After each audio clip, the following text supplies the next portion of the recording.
Hi everyone, welcome to my Git 101 series, and right now we're gonna dive into the second step, and I'm gonna show you how you can add a remote repository from GitHub or Bitbucket or GitLab, well, whatever, and how we can check if there are changes, and we're gonna commit our changes, and we're gonna push our changes to the remote repository.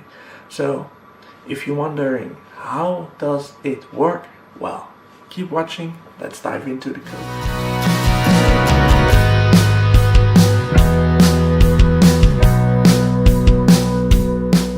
Hi everyone, so we're gonna dive in to where we left at the previous video.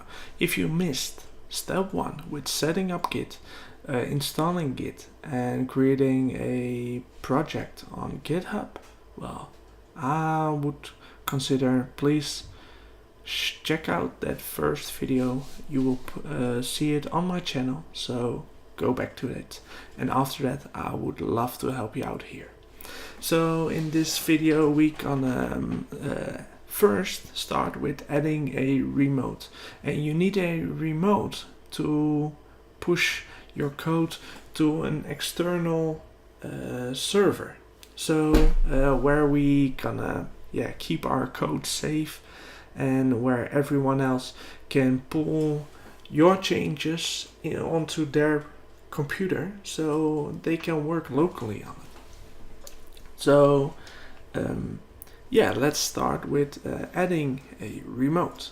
Well, you maybe remember that we created a empty project on the local computer, and at that point we did nothing with it, and so it is completely empty. It's only initialized by Git. So we have to put in some files, and well, what I want to do, I want to show you how you can add a remote. So go back to the browser. We're gonna clone that. That was not what I meant. Copy the URL, and then into the terminal we going to add git remote add, and then we gonna give a name to our remote. You can name it whatever, but most of the time people pick the first remote as origin. Don't know why, but it happened a lot. So origin is gonna be the name of our remote, and then we're gonna put in the link. So now it has the remote. So first what you want to do is get the changes from GitHub into this folder, so we can are up to date. So we can do that by git pull master, and master is the master branch. That is the most important branch that you gonna have, and it should be only including code that is production ready. So it is nothing appear. So git pull. No remote repositories specified. Please specify either a URL or a remote name. We forgot that. Git pull origin. Wow, I misspelled it. Wow, that's not cool. Let's do it better. So git remote add origin. That's the right one, and then the URL. And so forget what I did earlier. Then we're gonna pull our changes. So git bool origin. So now what Git has done is he has downloaded all the files that are in the project on GitHub. So let's check it. It's still empty. Wow.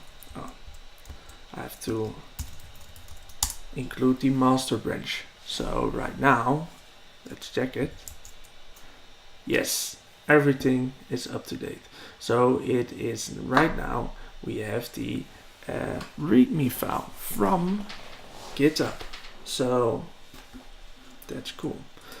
And maybe you think, wow, Ray, but there should also be a git ignore. Well, right now. But it's not a problem. We know it is there. Sorry, I hide my face. I'm gonna squeeze it. And well, we know we have the so I'm gonna do right now is opening this folder in Visual Studio Code, and I hide my face. I don't know if you want to see it, but it's there. So we're gonna open. Yes, development, and we have git demo, and open it. Let's do it like this. So here is our README file. Well, if you're not familiar with a README markdown file, I will put a link in the description where someone else is gonna explain very detailed what markdown is and where it is good for and why you have to use it. So I'm not gonna dive into that, but it's important that you have a README file because someone wants to know about your project and how it's gonna be installed. But now we are focusing on Git. Well, since we already have a file in it, we can put in some text in the README file. So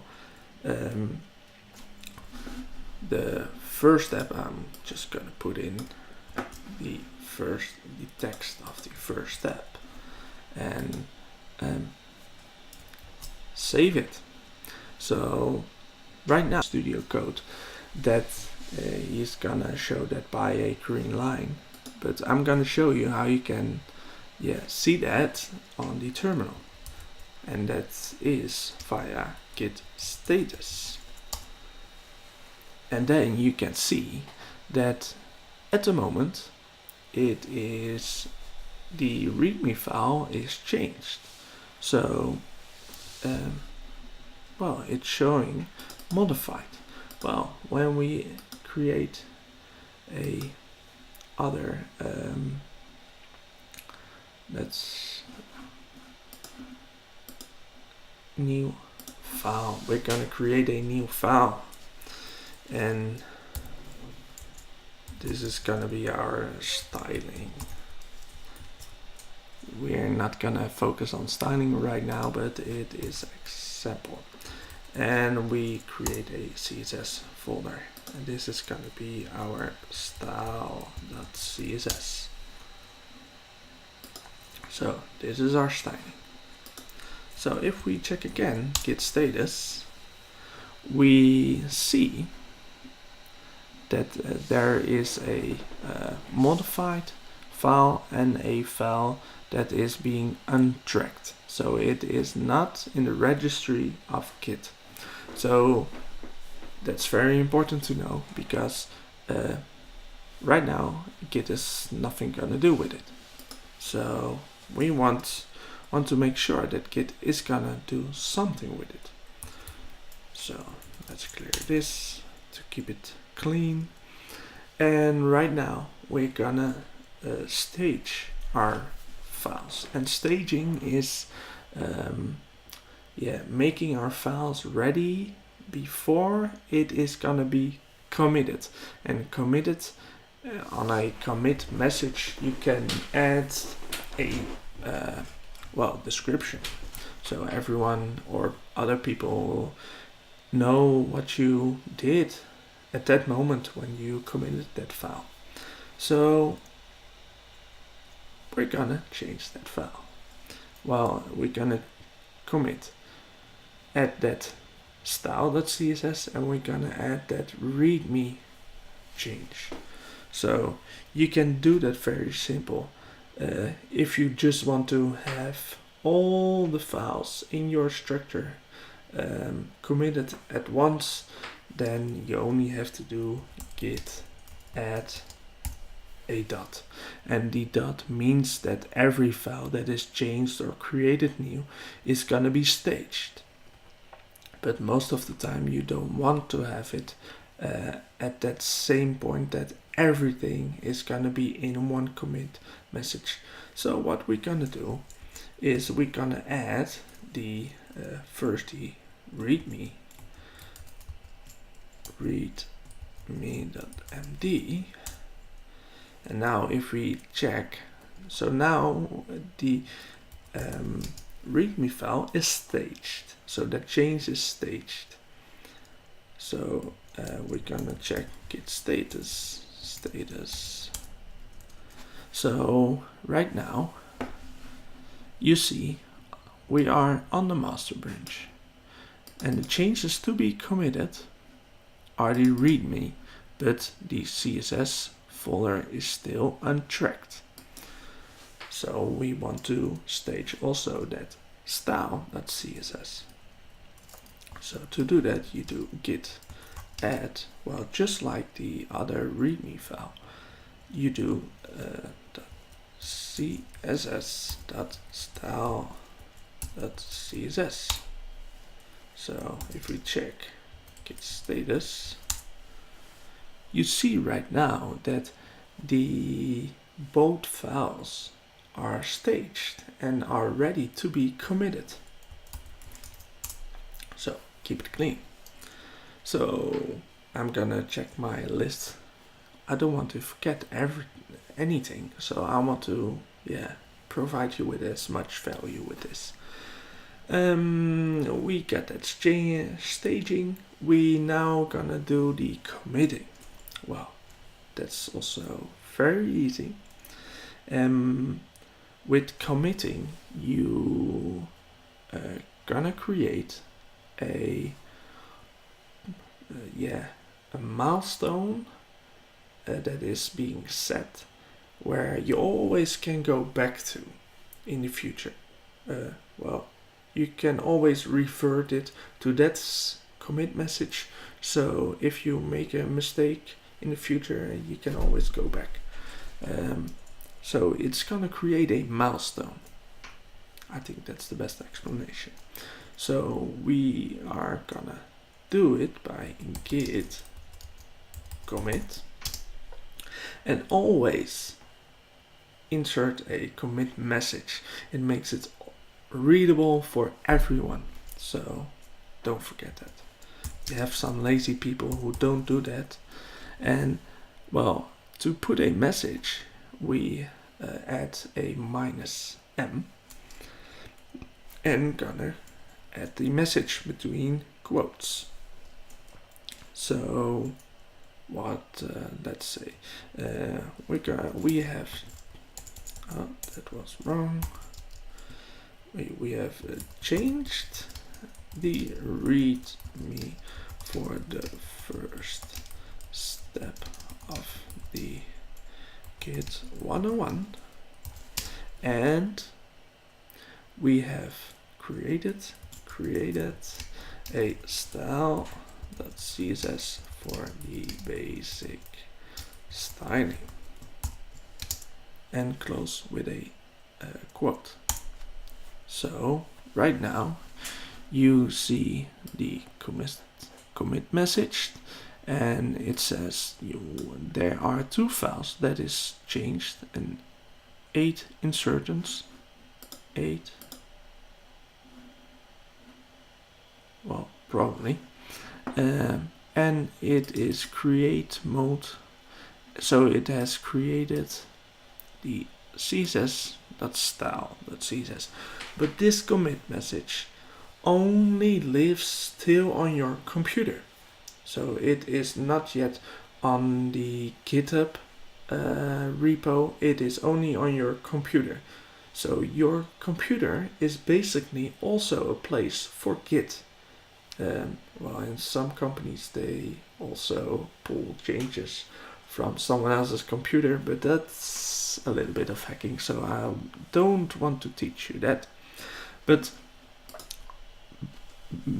we want to have our changes, of course, at the remote. So on GitHub or Bitbucket or whatever you're using, it doesn't matter.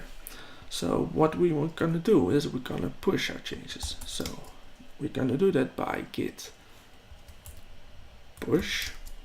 Then we have the origin, and then we call the branch, because if you have multiple branches, you can also push there. Well, that's gonna be a mess, but